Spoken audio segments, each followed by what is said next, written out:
Welcome to the Develop Yourself podcast, where we teach you everything you need to land your first job as a software developer by learning to develop yourself, your skills, your network, and more. I'm Brian, your host. Today on the Develop Yourself podcast, I'm here with co-founder, also former lead engineer at MongoDB, Harish. And I'm really excited to talk to you about leading engineering teams, what software developers can do to stand out in today's market, and learn a little bit more about how you became lead engineer at MongoDB, everybody's favorite database. So welcome to the show. Thanks for having me. Happy to dive into any of the questions you have. I know a lot of people listening to this are going to wonder, how did you become lead engineer or a lead engineer at MongoDB? Because that is probably the most popular database choice for self-taught programmers, web developers, full stack developers. It's pretty nuts. What led you to do that? How did you go from learning to code up to lead engineer at MongoDB? So first, as I talk through this journey, it's I never wanted to be a manager. Okay. Being a lead engineer was never my ambition or a planned aim. Okay. I am someone who likes solving problems, who just sees what is in front of me. So I did my master's in cybersecurity at Johns Hopkins, which was a very great experience. And while doing cybersecurity, I realized I am not interested in consultancies. Rather, I would still like building software. So I wanted to get a software engineering job, which led me to Bloomberg. And I joined as software engineer, even though I did my master's in security. But that's the first time where one of the security team called up and be like, hey, we need someone who is security minded to build authentication systems, encryption systems within the company. That's when I realized that being a software engineer with security is a very niche field. I think now after crypto boom and everything, people are more aware of this field where you are a software engineer building very security focused product. But I guess 10 years back, the number of people out there were very less. And that's how I joined Bloomberg. 4 years later in Bloomberg, I implemented a bunch of security related things for data centers, increasing security in general for the terminal product and toolings around that. And 4 years later, MongoDB cloud team was formed. MongoDB database exists for 10 plus years, but Atlas is pretty new. And that's when they called me for an interview and be like, hey, we don't have a security team in Atlas yet. And cloud is expanding. People are starting to use Atlas more. And we want to form a security team. Do you want to just come and interview? Funny thing is, I straight up told them hey, I am happy at Bloomberg. I have never done LeetCode. I don't know whether I'm ready for interview. But then the company was small enough. They were like, it's fine, just come. We understand you haven't done LeetCode. We want to ask the typical LeetCode questions. Okay, very cool. I went at 6 hours of interview with 5-6 people, but most of them were asking similar questions around hey, now that we are in cloud, how do you improve security for each cluster that gets deployed? How would you scale that? Because Bloomberg is very different because it's on internal systems. You have more control. Whereas when it comes to cloud, you are deploying in 3 different cloud providers. There are hundreds of users that comes and use it. So the scale varies. The consumer facing part of security also comes into play. I had fun just brainstorming, discussing things. And at the end of the interview, they are like, if you join us, this is what you are going to implement. And that's what led me to MongoDB. Basically, I loved the interview. I loved that they showed me a problem that I am excited about. I had a great brainstorming session with the whole team. And you avoided LeetCode. That's awesome. Not do LeetCode. That makes a lot of sense. Yeah. I think that most things are negotiable. And also if you see somebody with a skill set that you obviously need in a pretty niche field, that's interesting though, because cybersecurity has become super hot, right? I feel like that's become one of the most hot professions. A lot of people are thinking they want to enter into it. I don't know much about it at all, but my opinion is that you probably need to have a lot of foundational knowledge. And I'm just wondering, what's your opinion on that? Because I see there was a lot of boot camps and a lot of coding programs that say, we'll make you a cybersecurity professional in 6 months. And I was always super skeptical of that, more so than the full stack developer route. Because I feel like cybersecurity it requires a lot more knowledge. What do you think about that? How does somebody become a cybersecurity professional? I don't have a playbook for it. Okay. Yeah. But it's hands-on experience. Makes sense. Example, at Mongo, I have an executive coordinator who moved to cybersecurity for project management. And that led her to read more about it. And then she just moved up into more technical role from like a project coordination. So I think that's what I kind of meant. Like, just look at the opportunity in front of you. And if that just you, if you do it really well, other things will follow. I like that. Yeah, kind of follow where your passion kind of leads, because I like coding. I thought it was going to be like a front end only web developer. That was really what I liked. I'm like, oh, this is so cool. If somebody pays me to do this, that would be amazing. And then I quickly had to switch gears and learn like C# and SQL and MongoDB and more traditional full stack. And now I'm doing like some data engineering. But it's fun. It's fun to see where things can take you. Hey, I hope you're enjoying this episode. Now, you know that I own an anti-boot camp with my buddy Zubin, an ex-Google software engineer. If you're interested in not just learning how to code, and you know it's going to take more than 3 months, and you're serious about making a transition into a career in software, and you want to work with people that have done it before and are currently working in senior plus levels, join me and Zubin at parsity.io/inner-circle. You can learn all about our philosophy, how we approach learning how to code and switching careers in a much different way. If you're interested in being one of the few people that works with us this year, go and apply at parsity.io/inner-circle. And now back to the episode. As a co-founder now at Flaire, do you do any hands-on technical stuff, or are you mostly like in a leadership position?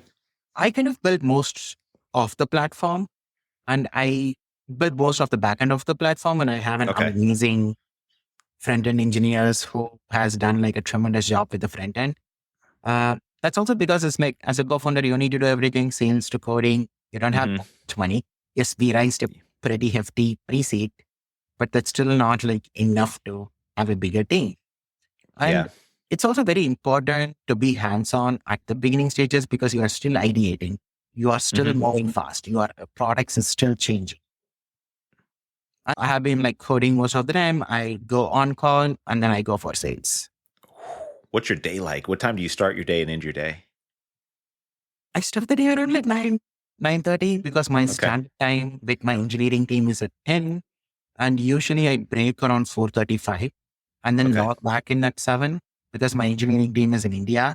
So it kind of helps if I am awake at night to make a little more coordination. Night with my engineering team, I code. Till morning stand up, I code. And other times it's around sales. Sometimes it's just pitching. And things are like coming on the podcast. One of the reason is like, you need to put your face out there. Yeah, it's not just sitting inside and coding. So those type of work also like takes over. That's a big one. Like I have a business as well. And just fully transparent, this podcast, we have a lot of customers and clients come from the podcast. It's really cool. And plus they know you. So it makes it easier to understand if you're going to be a good fit for that person, because then they're like, oh, I know this person already. And but it's different, because most software developers, as you know, we're not used to being on camera or writing or putting ourselves out there at all. How do you recommend they learn some of these skills that are needed to get into leadership? Because now you're a founder, you're leading a team, you're having to be also like the face and the sales. You're having to learn a lot of skills well outside of traditional software engineering. How did you learn these skills, and how would you suggest other people learn these kinds of skills? So switching into leadership was a little more seamless for me. Like I was a security engineer at MongoDB. I was the only one. So I kind of like switched around teams based on which team has better like security related projects that order. I would work with it, which led me to have the breadth of knowledge within the company, within like cloud. So when I became the lead, you come with a technical background, and it's a very technical company. People look up to technical leaders. So this initial switch was very easy. And from that, when I became the co-founder for Flaire, my engineering team looks up to me. So it's not like I have to sell myself. For sure. That led to the easier part of managing like my engineering team.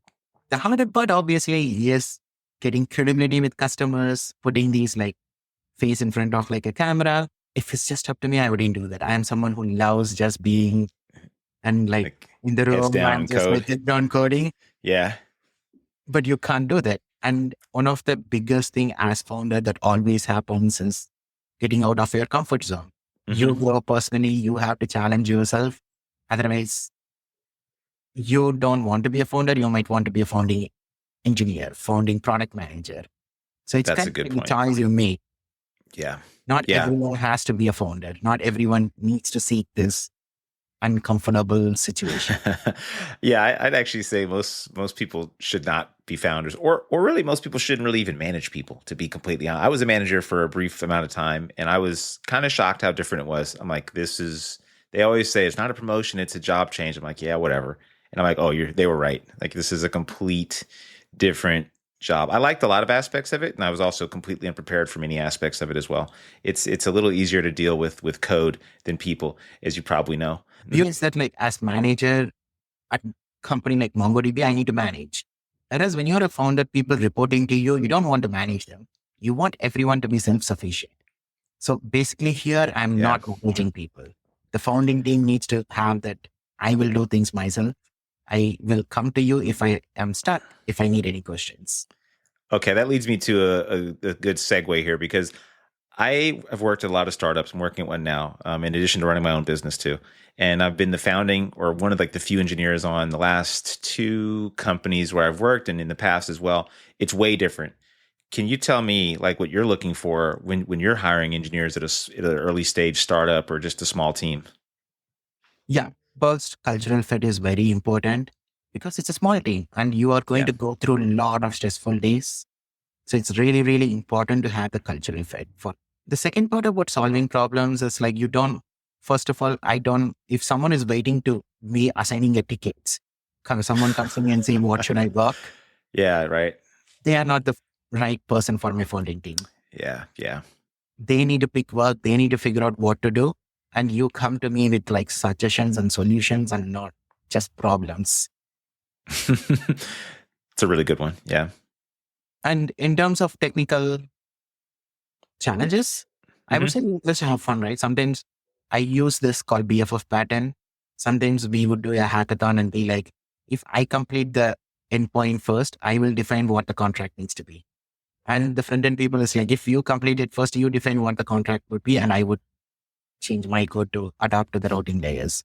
So sometimes it's just like being a technical company is easy to have fun while not about solutions in a like playful way. I like that a lot. It's important because it can be pretty high stress. Like the reality is your hours are variable. Some days I've worked like just a few hours, and some days I've worked like 12 or 14 hours. And I'm like, that's kind of how it works. And within my engineering team, we don't have like the whole holiday policy or like when someone works hard and doesn't. It's also really important that unfortunately there is no work-life balance or like the border of the company. So we all know each other's life. When someone has something happening at home and someone needs to take care of their family, it's an unwritten rule that other people will pick up the slack and we won't bother them. And it just takes rounds, right? Like one person goes, one person comes. So it balances out at the end of the year. But it's really important. That's what I meant by cultural fit, that like people are more open. Like, I have this issue. I need to take care of my dad. I need to take care of my kid. It's fine. If you're not open about it, then it becomes harder to plan. Then you are stressed with like a lot of tasks. Whereas when you're open about it, I wouldn't assign you a task. I wouldn't ask you to do something. Exactly. I love that style. Like, that's important, especially at smaller startups where it's like, it's important. I didn't take this seriously enough actually, but what you said is what I've seen at really good startups where people know each other. And I know that can be more difficult in a remote first environment, but like getting to know each other is like a little bit about their personal lives because you're working so closely that it is kind of important. And you want to avoid like a bus factor, where that term where if somebody got hit by a bus tomorrow, would your company still be able to keep going? God forbid. But if somebody got sick or whatever, could you still keep going, and can other people jump in? And it's important to trust each other, have that high level of trust, not just technically, but like personally. Like, hey, can I trust you're going to get this thing done? And can I trust that you're going to help me out or tell me if I'm having a terrible idea or moving the company in the wrong direction? That's really important. Which leads me to the remote thing, because doing this remote adds a layer of complexity. I'm curious, how do you manage a remote team and create like a culture of trust, and also where people feel autonomous and can do things? And how have you approached remote work? Fortunately, a lot of things I learned from MongoDB because I was a manager during pandemic. That means there was a lot of leadership training around like how to manage a remote team. Yep. Some things is simple, right? I always have a launch chat where I post my own like weekend pictures or if I am going out, because that kind of brings like the human element to it rather than like, oh, you are my manager. Yeah, yeah. Kind of like the first thing and everyone follows, right? Once you see Hmm. the people at the top post their life, other people will post. So you get to, one of them would be like, hey, this is what my kid did this weekend. And Hmm. then naturally like breaks a barrier, icebreaker happens, and people get the cultural part of it. In terms of technical part of how do we collaborate, like I said at the time, just make it a little more fun. Who gets it first? Who runs fast? Who comes up with a Hmm. more innovative solution? I So like it's that. just like challenge, but make it fun. That's yeah. The human aspect is something we don't think about enough. I feel like there's too many companies where it's just like you're remote, but there's no like real cohesion or there's no sense of like unity.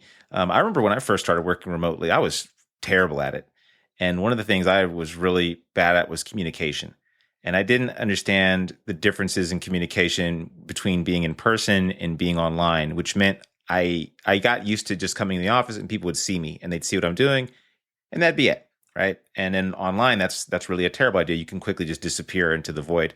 What are some mistakes that you see people making who work remote, and what is your like opinion on communication as a remote worker? So the first thing I noticed, especially with my team, is that I have a stand up at 10 a.m. and my engineering team is especially in India. It's like 10 p.m. for them. And I Hmm. would see that like at 2 p.m. my time, because we talk about task, what to do next at their night time, they won't go to bed. They would be like up late working on it. And I have to literally ping them and be like, no, go to bed because your kid is going to wake you up at 6 a.m. And Uh, then you are not going to be productive the next day. how much has your platform grown? It is, we have built a lot of features and it has evolved a lot. We run around like $60 million worth of fashion business out of the platform. Wow. No, our revenue is not 60 million. Our Oh customers. yeah, but still, Yeah. that's impressive. I mean, the fact people will trust you with that much money, that's impressive. Yes. Some of them are like well-known brands. Like when I onboard some brands, I used to talk to my friends and they're like, oh, we used to buy from this brand. I'm not a fashion person. I never knew those brands. But my friends would be like, yeah, we know this brand. We buy from here. That's so if you're not a fashion person, I find this interesting too. A lot of founders I've met, they've picked a problem that they might not be familiar with, an industry they might not be familiar with, but they realize they have the technological skill, the technology to fix a problem. What led you to the fashion world? I think you spoke a little bit about that, but was this like a well thought out thing where you're like, oh, I see a problem, I see something that's ripe for opportunity, and I'm gonna do it, or did you You kind see of a fall into problem it? and you see what is out there. And then you ask yourself, like, is that a place where I can add value? I can bring in a solution that's better than what is out there, and that would lead you there. And that also helps you do product planning well, right? For example, in this space, I work very closely with Shopify because if I ask myself, would I build something better than Shopify Hmm. or an e-commerce platform? Absolutely no. Yeah. But then I have 100% believe that our ERP is better than other SMB ERPs out there. Is our ERP better than NetSuite? No. But the NetSuite is like catering to 100 million plus revenue Yeah. brand. Hmm. Whereas we are catering to like 30 to 100 million revenue brands. So for this segment, when I look around, there is no better solution. And for the specific niche problem. So that's what led Mm. to this. So there are Okay. multiple questions, right? It's like, can I build a better ERP? If you make a big blanket statement, I probably would say, I don't know. There are a lot Okay. of things which one does well. Can I build a better Shopify? Absolutely no. So why do I pick it? Because there is also an intersection of people and Hmm. customers who is not served very well. And that's why we can bring in the innovation. Oh man, yeah, that's a good one. That you found like a market and this, and also it's pretty smart because there's such an explosion. I feel like of smaller brands now too. People like to buy from smaller brands, and these in small, you said like around 30 million, which is still Yes. pretty massive. But yeah, I feel like there's especially the younger generation. I feel like they're stopping to shop at major stores and going towards like more niche brands. And you seem like you might be in a really good position to take advantage of this shift that's going on in general. Um, Yes. Before we take off, I got to ask you this because I know people are thinking this. Everybody asks all this all the time. Of course, you got to talk about AI. And I'm sure people are thinking, wait, you're hiring engineers. Why don't you just use AI for everything? I use a lot of AI, and AI is obviously making my own thought process and even the product, how I think about this product, very different. Mm-hmm. I couldn't have built Flair to like 5-6 years back, because you need to build a lot to be an ERP, and AI definitely enable you to build faster. And I truly believe AI is that augment every workflow we do, even for our customers. For example, from manufacturing, you get like this huge list of, I am producing XL blue t-shirt 10. I am producing XL red t-shirt 10. Yeah. And if you just multiply it by color, size, each item is going to be like hundreds of items. Hire like an Upwork person who manually goes through the PDF, enters it in Excel sheet. Just use VP, and AI makes it like instant. And they just verify that, okay, is the result from AI matches the PDF, and done. So I do believe there are so many places that AI is going to make you more efficient. And even to use AI efficiently in the code, I have seen that only people who understands basic system design are able to use AI more efficiently. So I don't know if it take over the job, but I truly believe that to make yourself more efficient, you need to understand how to use it efficiently and effectively. I like that take. That's a nice take. I hear too many people with the take of either, yeah, it's going to take over everything, or no, it's not. It's useless. And I'm like, it's a great tool. It's a really, really useful tool and it unlocks some significant efficiency that I've found personally. And it's interesting because I think we're all learning in real time, like how to use it correctly. But the use case you just gave is one of the perfect ones, like summarizing large amounts of data and verifying things. Like, yeah, these really tedious tasks, like, hey, summarize every whatever. Sometimes I'll have like a spreadsheet full of information. I'm like, just summarize this for me, just so I can have an idea of where I can begin looking. But with code, it could be dangerous because you're right. If you don't have some basic system design or kind of coding principles that you can just generate lots of kind of working code that eventually just falls apart. And once you try to add more stuff to it. Some of the biggest use case I have done is like, I am coming from MongoDB, very technical background, and I'm selling to a totally non-technical people. I usually feed AA and be like, hey, is this too technical? If it's too technical, how do I make these explanations in a non-technical way? So before going for a sales call, I practice with AA, and AA gives a feedback on these are the terms you can use to make it non-technical. Yeah. Fashion is a new industry. I don't understand the nuances of what a landed cost means. I ask AA, give me references and links to where I can learn. It does a job.